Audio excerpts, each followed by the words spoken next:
Assalamualaikum warahmatullahi wabarakatuh. Perkenalkan, nama saya Muhammad Mika Haidar. Pada kesempatan kali ini saya akan mempresentasikan tugas algoritma pemrograman berupa program sistem jadwal mata kuliah yang dibangun menggunakan bahasa C++. Program ini dirancang untuk membantu mahasiswa mencatat, menampilkan, dan mengelola jadwal mata kuliah secara interaktif, lengkap dengan validasi input dan deteksi sesuai jadwal yang bentrok. Nah, dalam kehidupan perkuliahan ini, mahasiswa sering mengambil banyak mata kuliah dengan jenis kelas yang berbeda-beda. Ada yang tatap muka di ruang kelas, dan ada pula yang dilaksanakan secara daring melalui platform seperti Zoom atau Google Meet. Mencatat semua ini secara manual rentan menyebabkan jadwal bentrok yang tidak disadari. Dari permasalahan tersebut, saya membangun sebuah program yang mempraktikkan 4 pilar utama. Yang pertama itu ada abstraksi, yang kedua itu ada enkapsulasi, yang ketiga itu ada pewarisan atau inheritance, dan yang keempat itu ada polimorfisme, sekaligus menyelesaikan masalah nyata di atas. Nah, apa sih tujuan saya membangun program ini? Yang pertama itu ada menerapkan konsep OOP dalam studi kasus yang relevan dengan kehidupan mahasiswa. Yang kedua ada membangun program C++ yang dapat menerima input pengguna secara interaktif melalui menu. Yang ketiga itu ada menyediakan fitur validasi data dan deteksi konflik jadwal secara otomatis. Yang keempat itu ada menyajikan keluaran atau output yang rapi dan mudah dibaca, dikelompokkan berdasarkan hari. Nah, sebelum masuk ke kode, saya ingin menjelaskan 4 konsep dasar OOP yang menjadi fondasi dalam program ini. Yang pertama itu ada abstraksi. Abstraksi berarti menyembunyikan detail implementasi yang rumit dan hanya menampilkan hal-hal penting kepada pengguna. Dalam program ini, abstraksi diwujudkan lewat kelas dasar yang bersifat abstrak. Nah, contohnya ini ada di sini, di kode ini. Nah, fungsi tampilkan di sini dideklarasikan sebagai pure virtual function yang ditandai dengan sama dengan 0. Ini artinya kelas jadwal tidak bisa dibuat objeknya secara langsung. Akan tetapi, ia menyediakan kontrak atau blueprint. Setiap turunannya wajib punya caranya sendiri untuk menampilkan data. Nah, yang kedua itu ada encapsulation. Encapsulation berarti membungkus data atau atribut bersama fungsi yang mengaksesnya, serta membatasi akses langsung data tersebut dari luar kelas. Nah, contohnya di sini ada di sini. Dari kelas jadwal sampai sini. Nah, atribut seperti nama, SKS, hari, jam mulai, dan jam selesai disimpan sebagai protected, sehingga tidak bisa diubah sembarangan dari luar kelas. Untuk membacanya disediakan fungsi gather seperti di sini ada get SKS, get hari, get mulai, get jam selesai, dan get nama. Itu fungsinya untuk melindungi integritas data sekaligus mempermudah pemeliharaan programnya. Nah, yang ketiga itu ada inheritance atau pewarisan. Inheritance ini memungkinkan sebuah kelas mewarisi atribut dan fungsi dari kelas yang sudah ada, lalu menambah atau menyesuaikan sesuai kebutuhan penggunanya. Di program ini ada 2 kelas turunan dari jadwal. Ada kelas reguler dan kelas online. Nah, kelas reguler ini untuk menambahkan atribut ruangan untuk kelas tatap muka. Kelas online itu untuk menambahkan atribut link untuk kelas daring. Nah, kedua kelas ini tidak perlu menulis ulang atribut seperti nama, SKS, hari, jam mulai, dan jam selesai karena semuanya sudah diwariskan dari jadwal. Mereka cukup memanggil konstruktor induknya melalui initializer list jadwalnya. Contohnya di sini ada N, S, JM, dan JS. Nah, lalu yang keempat itu ada polimorfisme, yang berarti satu fungsi yang sama namanya dapat berperilaku berbeda tergantung objek yang memanggilnya. Program ini menyimpan semua jadwal dalam satu vektor bertipe pointer ke kelas dasar. Nah, contohnya di sini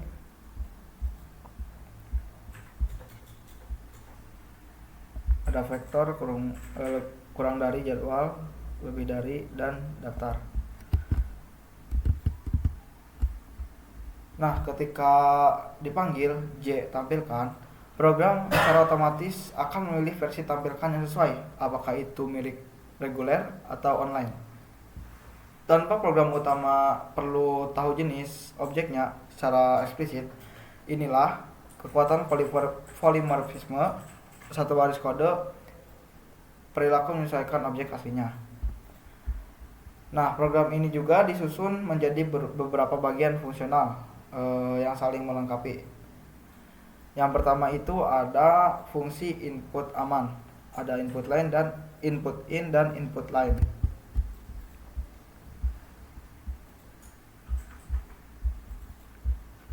Nah, di sini ada input in dan input line. Nah, dua fungsi bantu ini memastikan data yang dimasukkan pengguna selalu valid. Input in akan terus meminta ulang input selama angka yang dimasukkan bukan bilangan bulat atau berada di luar rentang yang diizinkan. Semisalnya SKS harus 1 sampai 6. Input line itu untuk memastikan teks yang diminta seperti nama mata kuliah itu tidak boleh dikosongkan juga. Nah, fungsi ini penting karena tanpa validasi program akan mudah error tanpa berperilaku aneh jika pengguna salah ketik, misalnya memasukkan huruf saat diminta angka. Nah, yang kedua itu ada fungsi check bentrok. Fungsi ini memeriksa apakah jadwal yang baru ingin ditambahkan bertambah waktu dengan jadwal lain di hari yang sama. Logikanya menggunakan prinsip overlap interval waktu. Nah, contohnya di sini ada di sini. Nah, artinya dua jadwal dianggap bentrok jika jam mulai jadwal baru terjadi sebelum jam selesai jadwal lama, dan jam selesai jadwal baru terjadi setelah jam mulai jadwal lama. Jika kondisi ini terpenuhi pada hari yang sama, maka berarti ada irisan waktu di antara keduanya. Nah, yang ketiga itu ada fungsi nambah matkul. Contohnya di sini ada di sini.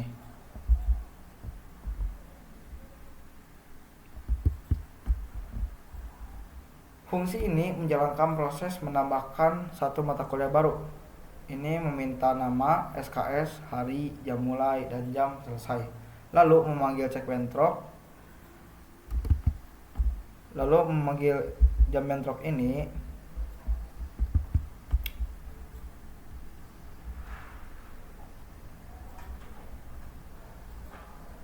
pengguna diberi peringatan dan diminta konfirmasi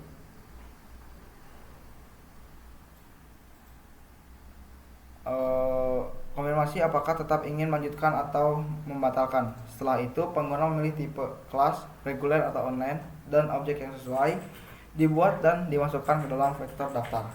Nah, yang keempat itu ada fungsi urutan hari dan tampilkan semua. Nah, contohnya di sini ada di sini. In urutan hari.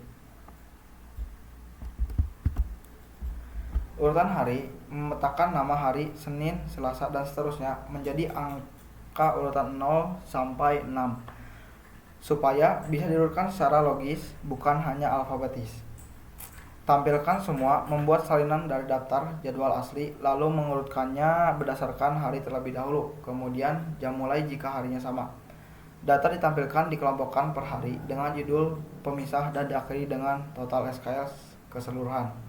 Nah, yang kelima itu ada fungsi main. Fungsi main di sini ada di sini. Nah, program utama menjalankan perulangan dual menampilkan menu berisi 3 pilihan. Yang pertama itu ada tambah mata kuliah. ada juga tampilkan semua jadwal, dan yang terakhir itu ada keluar. Nah, perulangan ini terus berjalan sampai pengguna memilih untuk keluar, sehingga pengguna bisa menambah data sebanyak yang diinginkan tanpa perlu menentukan jumlahnya di awal. Di akhir program, seluruh objek yang dibuat dengan new dibersihkan menggunakan delete untuk mencegah kebocoran memori. Praktik penting saat bekerja dengan pointer di C++.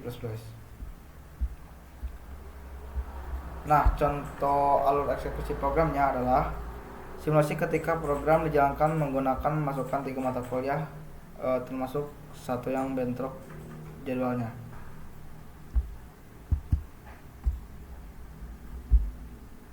Nah, di sini saya semisal nambah ilmu 1 nambah mata kuliah. Semisalnya nama mata kuliah algoritma. Total SKS-nya semisal 4.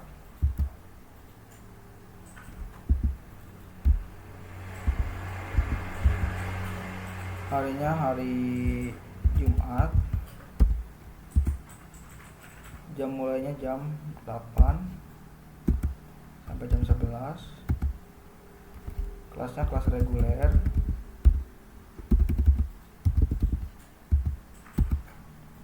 Ruangannya ruangan M. Nah, ketika mata kuliah kedua yang dimasukkan memiliki jam yang beririsan pada hari yang sama, program akan menampilkan peringatan berikut.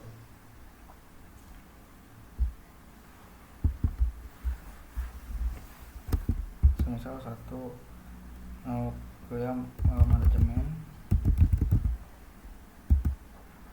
4 harinya hari Jumat,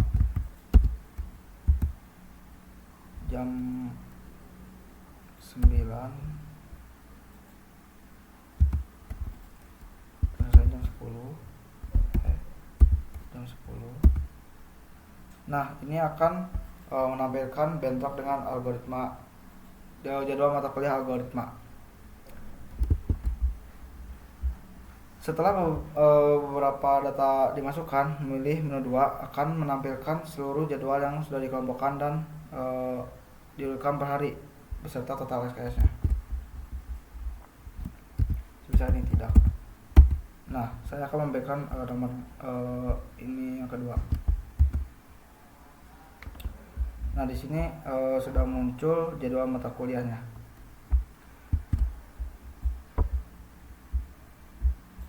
Nah, program sistem jadwal mata kuliah ini menunjukkan penerapan menyeluruh dari 4 pilar OOP dalam C++. Ada abstraksi lewat pure virtual function, enkapsulasi lewat atribut protected dan getter, inheritance dan lewat kelas reguler dan online, serta polimorfisme lewat pointer ke kelas dasar yang memanggil fungsi tampilkan sesuai objek aslinya. Selain itu, program ini juga menambahkan nilai praktis melalui validasi input, deteksi bentrok jadwal, serta tampilan yang dikelompokkan per hari.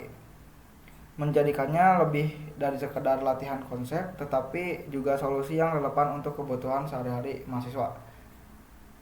Nah, kedepannya program ini dapat dikembangkan lebih lanjut dengan menambah fitur hapus atau edit jadwal, penyimpanan data ke file agar tidak hilang saat program tutup, atau tampilan grafis.